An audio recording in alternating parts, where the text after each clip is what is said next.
Good evening and welcome to a special episode of our ILFL Soccer Night. David can't be here with us tonight. He's got a special game to ref on a special night with a special show.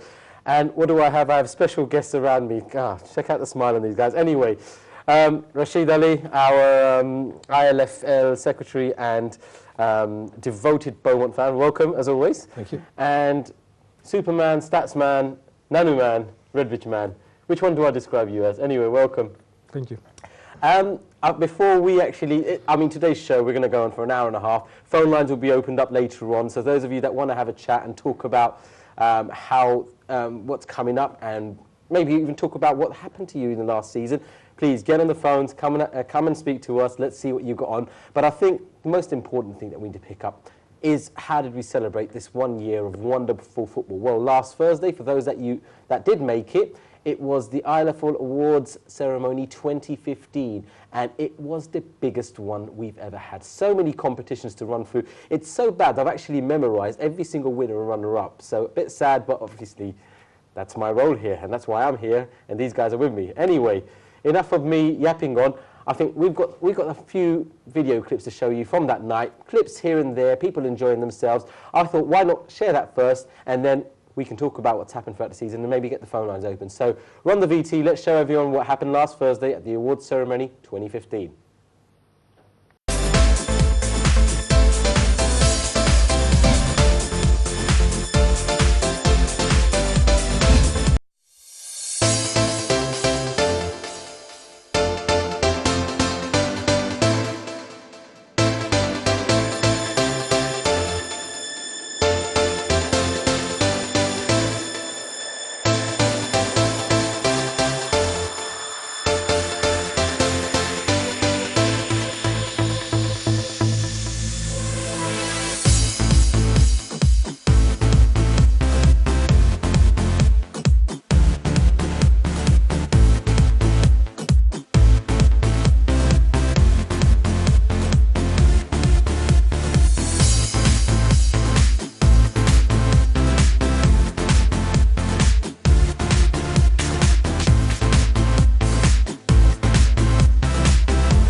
There you have it.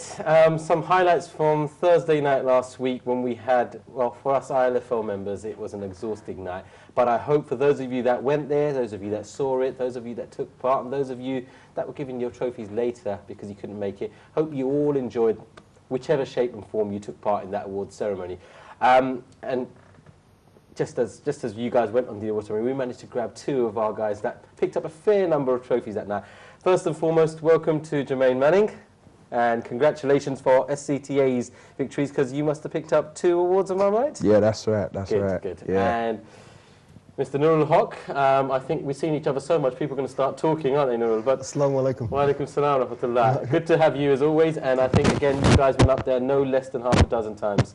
5 times. So that's how the night went. I mean, Rash, I think just to get an ILFL perspective on what happened that night. I mean, this was our 15th award ceremony. Now, I mean, I've only been involved in 4 of them, but you've been involved in the majority of them. Run us down. I mean, what was this one compared to the others? This was massive because we had more projects, like of the vets we had before. We only had one season. Now we got summer and winter. We had the ILFL Super Cups, the Bangladesh GK Championship. So there was a high number of awards to give out. I think we had over 600 trophies to give out that night.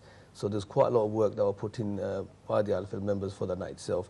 But I think what made it nice was the teams, everyone turned up very smartly dressed, looking professional, and I think the night went perfectly. A big thanks to Barry Bai from Royal Agency. The decor was brilliant, the food was exceptional, everyone said good, positive feedback about the food itself. Overall, it was a night of celebration, and obviously everyone participated and won here and there, etc. So I think it went really, really well, and hopefully next year we can continue in the same format. Brilliant, brilliant. I know we always turn to you for stats, and are you going to share us a little stat on whether this year was the first time we had different set of winners? Or we did actually. There's been some changes to some of the winning teams, you know, especially the vets. I mean, first of all, I have to say the vets have made a really huge entrance here this season, purely because we've delivered more tournaments, and throughout the year, you know, it was summer and winter as well, and we had loads of teams. But you know, I'm sort of glad to say that, you know, Tigers have you know, had a fair share of the trophies and the winnings. So congratulations to Tigers, and I'm sure Nubai's here and he will be talking a lot about their winnings and how they actually came this far. Yeah. Well, I mean, we've got a couple of minutes before we go for a little commercial break, but I might as well give those 2 minutes to you, Nurul. I mean, first and foremost, congratulations, even though this year you didn't actually win as much as you won last year, but you're up there more. Well, first of all, it's the ILFL presentation night, I must admit, is a yearly event where nobody wants to miss. Everybody looks forward to it, everybody looks out for the date, and everybody wants to attend. Tickets on the London Tigers side of it, we couldn't get enough. We couldn't get enough tickets. That's how popular it is, and that's how popular it will. It's going to get more bigger. We will need a bigger stage next year. I could assure you of that. Well, I think we'll win a few more trophies and it's not more tables for you guys now. It's not all about trophies, but it's just in general, the players who hasn't won any tournament, they still want to attend this event. It's every single player who will participate in the Winter League or the Summer League to do with ILFL wants to attend this event. It is a must-attend program that everybody looks forward to. And you guys coming from the West, I mean, trouble getting guys down here, or was it just the drive and the enthusiasm to come and the enjoyment? It's, I mean, on the vet side of it, in the Summer League, we had 40 players registered. That's how many people who wants to come over from the West End to the East End just to play football, because they enjoy it so much. The buzz that the ILFL create. The vets, it's again, I know winners bring winners. For the last 3-4 years, the London Tigers vets have been winning most of the program or being runners-up in the major cup competitions. So that encourages other people to say, come on, they're making an effort, let's make an effort on Thursday. Believe it or not, some people take a day off on Thursday night just to attend that 7-side, 8-side football game. And it's those are people that are working 6 days, that's one night off. One night off. They're still doing something like that. that. That's the beauty of the game. The beauty of this year now is, on the vet side of it, is we are now gradually, I don't know if you've seen it in the last 3-4 games, a few of the youngsters, the so-called youngsters, the 35, 36-year-olds, are now pushing the old stalwarts like Mesbah, Nessa, Tarek, pushing them out of the team. I mean, Tarek he's been around for the last 3-4 years, and he was one of the best players, but now he's struggling for his place in that Tigers team. So the Tigers vets team, as I could see, is getting stronger and stronger. Good. We're gonna come to the future, because I think we want to sort of tap you up and get some information on you guys for the future. But I think I need to get Jermaine to get a few words in. I mean, Jermaine, how did you find the Thursday award ceremony? It was very good. It was very good, man. Like, Yeah? compared to other years, I think this was the biggest. I've seen so much people that I haven't seen before enter the league. There's so much new teams. So that was good to see, because I've been in the league for about 6 years now. Yeah. And I've just seen that ILFL just grow enormously. So it was good to see. And can you confirm what Rash has said? Because he's obviously been biased. The food, was it good or wasn't it good? Yeah, it was good, man. It was good. I'm used to my West Indian food, but let me tell you, the food was good. It was chilly enough then for a West Indian, yeah? I can handle it. There Yeah, we had it on live on TV. A West Indian said he can handle the Asian curry. I don't think we've tested him enough yet. Anyway, I'm going to get more on the food, more on the awards tonight. We've got another clip to show you guys, more highlights from the night. It's all coming up in the second segment. I've got to give you guys a quick break. Those of you that haven't prayed, go and get your prayers done. See you in a few minutes, right after this.